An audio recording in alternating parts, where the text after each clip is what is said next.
২৭শে March রোজ বৃহস্পতিবার বেলা ৩ ঘটিকায় গাজীপুর মহানগরীর গাছা বড়বাড়ি মসজিদের পেছনে ১২টি ঘর বৈদ্যুতিক শর্ট সার্কিট থেকে আগুন লেগে পুড়ে ছাই হয়ে যায়। তাদের মাঝে ২৮শে মার্চ ৫ ঘটিকার সময় অনুদান তুলে দেন বড়বাড়ি দরিদ্র তহবিল।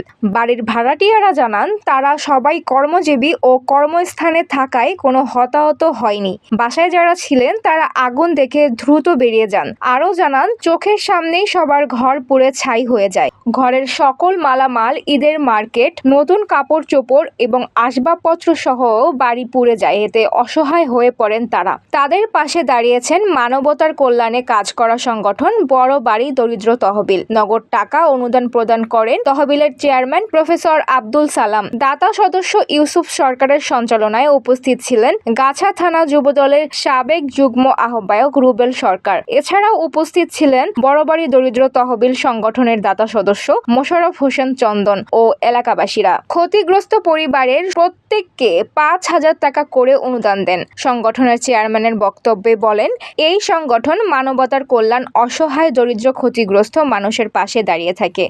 আমরা আপনাদের পাশে আছি এবং থাকব।